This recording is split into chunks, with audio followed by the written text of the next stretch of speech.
Hello friends, welcome or welcome back to my channel. My name is Danny and today we're going to go through some more non-new release recommendations.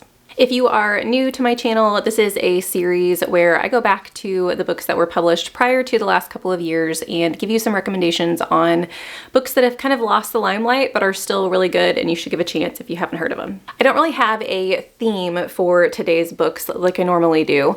They are all fantasy books, but I have some that are in series, some that are not. I also have a middle grade, a YA, and then some adult recommendations for you guys as well. So a little bit for everybody in there. I hope that you can find something you'll enjoy. We will start with the oldest recommendation that I have for you today, and that is Selin Ascends, which was published in 2013 by Josiah Bancroft.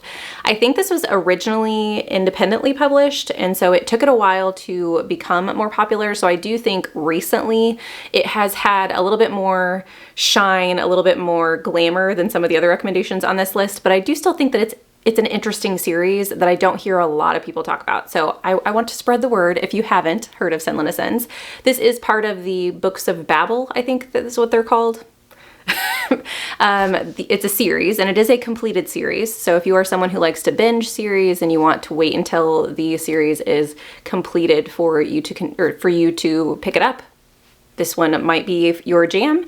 This follows Selin, who is an instructor at his kind of small town, and he is married to a girl who likes to adventure. And so he decides to take her to the Tower of Babel. It's important to note that Selin's character is not super adventurous. He has absolutely liked having a chill life as an instructor who doesn't really get out of his comfort zone. And so he is making this trip for his wife. He thinks that it's something that she will appreciate. And they just recently got married. I can't remember if they're married at the very beginning of the book or if they get married like within the first couple of chapters, but they are newlyweds. And so they go and see the Tower of Babel, which is the tallest tower in this fantasy realm. And people come and travel from miles and miles around to see this tower and go inside the tower and witness these different events. And very early on in the book, his wife disappears. And it's the bottom level of the Tower of Babel. The Tower of Babel, how it's described in the book, is there are different sections of the tower, different layers of the tower, and each of the levels of the tower has something special and unique about it. And so you follow Selin's quest in getting his wife back, tracking down his wife in this tower. And I really liked the series. It's pretty slow, but it's also very, I feel like each level that you get to in these books, you are discovering a new fantasy world with how this author has described the events that go on in each of the levels. It's very entertaining. It's very much a story of unwanted adventure, if that makes sense. He is definitely a reluctant character. He doesn't really want to be doing what he's doing, but he is doing it out of necessity. So it's an interesting ride, but it definitely takes some time to get through. The next book that I have for you guys is called Driftwood by Marie Brennan, and this was published in 2020. I read this pretty close to its publication date, and it was kind of just a book that I read. I had fun while reading it, but I didn't think that it was anything special at the time. However, it is a book that is constantly in my mind since I read it.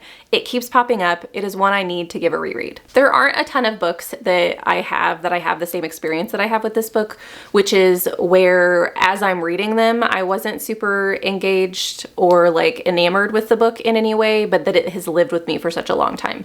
Most books, if I feel that way while I'm reading them, that they're just okay and they're fun in the moment, but I probably, they're nothing to write home about, so to say. I usually never think about those books again, but this one, it just sticks with me. If you've never heard of this, because I don't think I've heard anyone talk about this on BookTube, but it follows an apocalyptic whirlpool of a universe. So you are in this, I mean, the only way I can describe it is it's a universe, but In the middle of the universe is what they call the Crush. And in this universe, this is the place where worlds come to die. And so if another world, another dimension has some world in it that has had some type of apocalyptic events, part of that world, the part that is surviving still, will come into this universe that has the Crush at its center. And slowly all of these universes converge into one landmass that is slowly being eaten by this Crush that is in the middle, and eventually they die. So it's a universe where planets and different dimensions, different worlds come to have their last throes of life, essentially, which I think is a really interesting concept to begin with. But on top of that, you are following a character who I'm pretty sure is known as Last. I can't remember. It's been a minute since I've read it, but he is a person who has seen his world die, but he survived his world's death. And so he is known by a lot of different people. He kind of knows how to navigate this land and helps some people who are newer to the process get acclimated to the different cultures and the different people that all have to live together as their worlds die. And it's so interesting.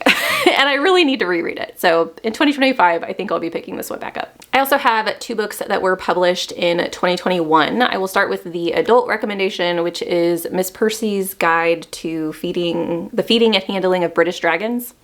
I think is the title. It's a really long title, but I'll put the picture up so you guys know what that looks like. But I really enjoyed this. I thought it was so cute, and it is very slow, so it's not going to be for everybody, but I do think that it's a book that has the potential to touch a lot of people's hearts. In this, you follow a main character whose name I'm not going to remember, but she is living kind of what she considers a mediocre life. She is a spinster and is living in her sister's attic. I think it's in her sister's house, and she just doesn't feel like she has any independence and that her life isn't really worth anything.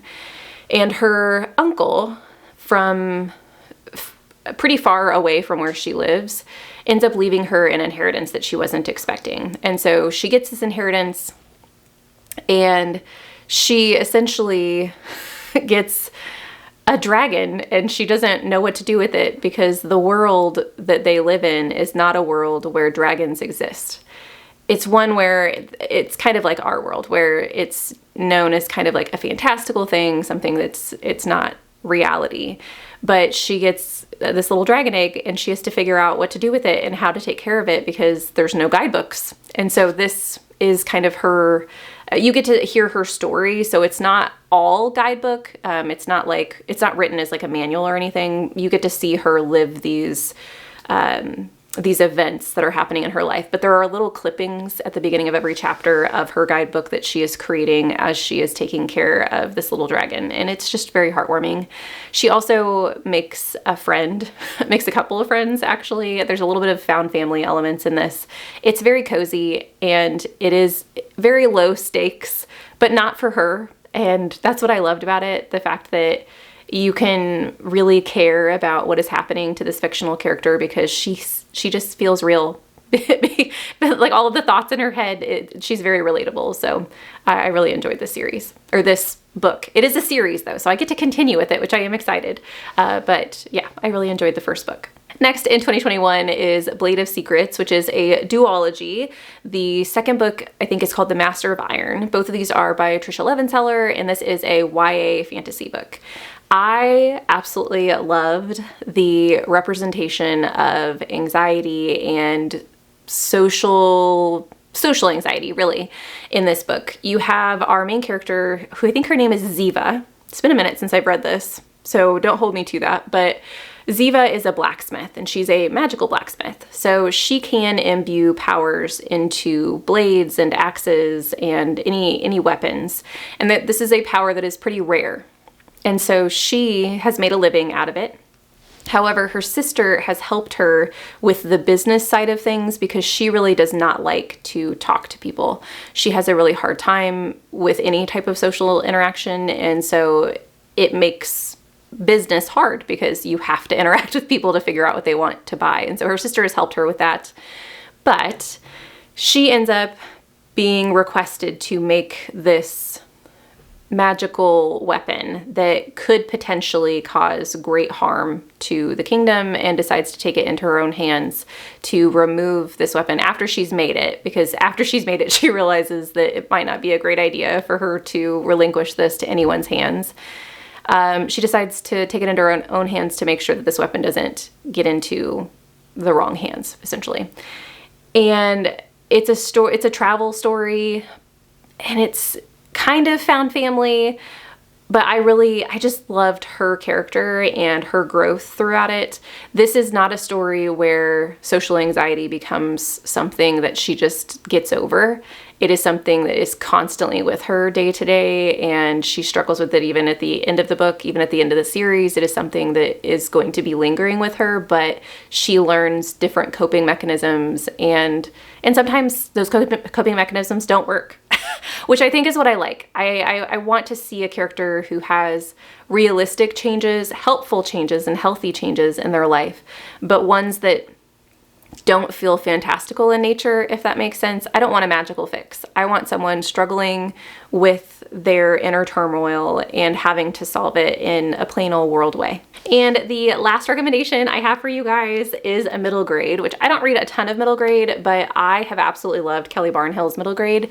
And this one in particular, I think, doesn't get a lot of love. And so I want to shout it from the rooftops that you should go and read this book if you want some warm and cozy vibes during these colder months. And that is The Ogress and the Orphans. This book is so cute. You follow some orphans in the book who are in a town that is very sad and downtrodden. They have lost a lot. Their library has burned up, and the vibrance of the town has really ebbed because of certain events that have happened, and the people start to become less neighborly because of these hard times. And these orphans kind of rely on their neighbors' generosity because the orphanage isn't super well funded. The people who are taking care of them try their hardest, but in hard times that can be hard to take care of children. And so we have that dynamic going on. And then we also have the Ogress, who lives on the outskirts of town, who is very much, I don't want to say that she's a pariah in the sense that people have kicked her out of the town or anything. She is very quiet and is not intrusive into the town whatsoever. But because she is different than everyone, she becomes kind of a prickling point for some people in the neighborhood. And you get to see these elements, these orphans and this ogress, kind of come together in a way to help one another and help the town in general. It's a story of generosity and love, and I think it's very cute and very heartwarming. So if you need a little bit of a pick-me-up this winter, I would say that this is a perfect book for you. And that's it. Those are my non-new releases. I absolutely love these videos because they do make me think back on books that I've loved from the past, and maybe some that I have even picked up this year. But it definitely reminds me that, you know, new releases are great, but we also have some books that are already published and already waiting for people to read them that maybe we've just forgotten about. So if you have any non-new release recommendations for me, please leave them in the comments down below. I love to add to my list so I can get to them in the new year. I am really excited to continue this series, and so you guys just give me ammunition to do that if you give me books that I've never heard of before. If you are not feeling chatty today, just leave me a little campfire emoji to keep me warm in the winter months. Thank you guys so much for watching these videos. I hope you have a lovely evening, and I will see you in the next one. Bye.